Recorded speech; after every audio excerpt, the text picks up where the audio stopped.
Bonjour Marina, que nous vaut cette visite à Los Angeles? Alors, cette visite à Los Angeles, en fait, c'est pour écrire de nouvelles chansons qui pourront peut-être s'ajouter à l'album ou comme bonus, ou enfin, pour avoir encore plus de contenu que ce qu'on a. Et voilà, c'était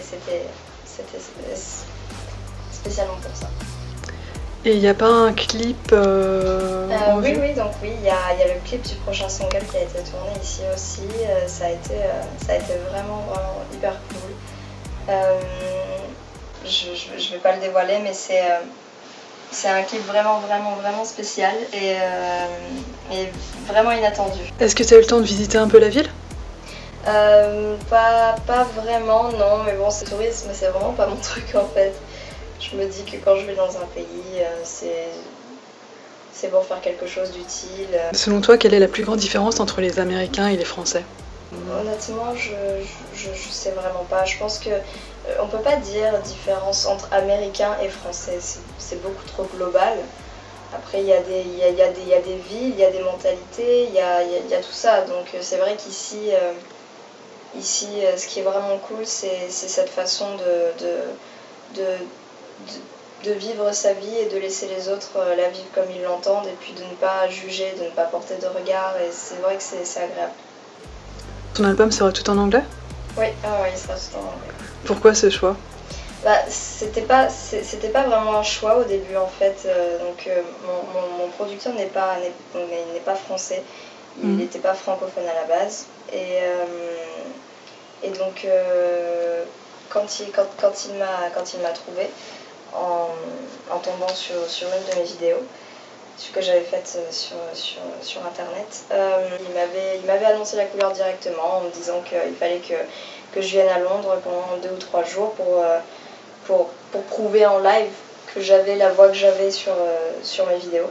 Donc ça a été fait, et puis après on a travaillé tous les deux avec beaucoup en fait, uniquement avec des personnes anglaises, américaines, irlandaises, suédoises. Donc il y a eu aucun français en fait inclus dans ce projet jusqu'à ce que je signe chez Capitol l'année d'après. Donc voilà, ça a été un projet vraiment fait et construit à l'international entre Londres et New York. Donc voilà, ça a été une immense et magnifique opportunité. C'est vraiment l'album que je voulais. Une carrière à l'américaine, c'est quelque chose dont tu rêvais? Oui, c'est quelque chose dont je rêvais en fait.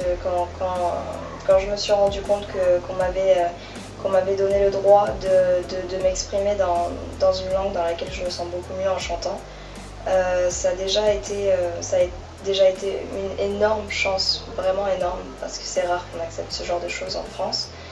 Et en voyant que ça pose pas de problème à qui que ce soit, je me suis permise de rêver de ces belles carrières qu'on peut faire dans le monde entier. Et puis j'espère que les choses se passeront comme je voudrais qu'elles se passent. À partir de quel moment tu t'es dit que tu voulais faire de la musique un métier? Je pense que c'était pendant la création de l'album. J'ai jamais été très sûre de mes capacités vocales en fait. Je chantais beaucoup parce que c'était un mécanisme, c'était très naturel. Donc oui, je chantais vraiment par instinct. Et c'est vrai qu'en commençant à construire cet album, en écrivant les chansons, en rencontrant toutes ces personnes qui me permettaient d'avoir confiance en moi, je me suis dit que j'avais peut-être ce qu'il fallait pour ce métier. Et je me suis mise à y croire au fur et à mesure, et aujourd'hui je sais que c'est le seul et unique métier qui est fait pour moi. 30 Seconds to Mars, t'as choisi pour faire leur première partie. Comment t'as réagi? J'étais vraiment... En fait, c'est pas un groupe que je connaissais vraiment, honnêtement. Ah d'accord. C'est vrai que pour moi, leur leader, donc Jared Leto, était plus un acteur. Je savais même pas qu'il chantait. Et voilà, non, ça a été une super nouvelle en fait. Et puis j'ai appris ça 1 semaine et demie, 2 semaines avant, et c'est vrai que ça a été une grosse surprise. C'était vraiment cool, l'endroit était sympa, et ça a été ma première partie en fait, donc ça a été vachement stressant, mais très très cool. Et est-ce que tu as eu la chance de discuter avec Monsieur Jared Leto? Non, absolument pas. Non, je suis venue, j'ai fait mon truc et puis voilà. Est-ce que tu penses qu'il faut vivre chaque jour comme le dernier? Parce que j'ai vu que tu as eu un titre qui s'appelle Live Before I Die. Oui, je pense qu'il faut vivre chaque jour comme le dernier, mais je suis la dernière personne au monde à savoir le faire. Donc c'est vrai que cette chanson, c'est de convaincre de le faire, vraiment.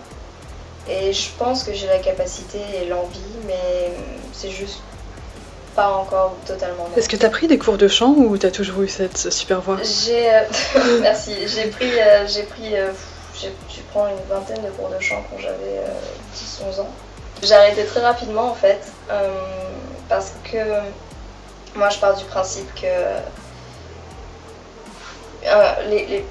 la technique vocale c'est important, certes, mais je pense que les cours de chant, ces choses-là, enfin travailler une prestation à l'extrême, vouloir être absolument parfait et ne pas laisser de place à l'émotion, c'est pas ce qu'il faut faire, enfin pour ma part, je pense que c'est vraiment pas mon truc. Moi je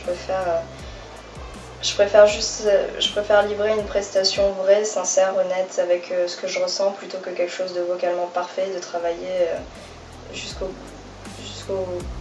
moindre détail, mais qui n'a aucune émotion et qui ne touche personne. Et enfin, est-ce que tu t'amusais à chanter devant ton miroir avec ta brosse? Ah ouais, je chantais, je dansais devant mon miroir, non pas avec ma brosse, mais avec ma télécommande. Pourquoi avoir choisi le loup en mascotte? Ah, le loup, c'est un animal qui me fascine vraiment et dont je me sens vraiment proche.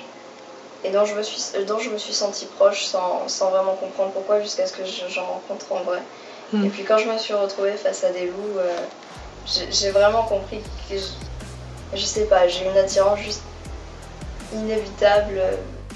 Est-ce qu'il y a un artiste avec qui tu rêverais de collaborer? J'ai pas de rêve de collaboration, mais j'adore Bruno Mars. Ouais, j'adore Bruno Mars, je trouve qu'il est vraiment très, très cool, très, très pro, très... Là, je vous fais un gros bisou à la Stratosneuse et je vous remercie pour cette interview.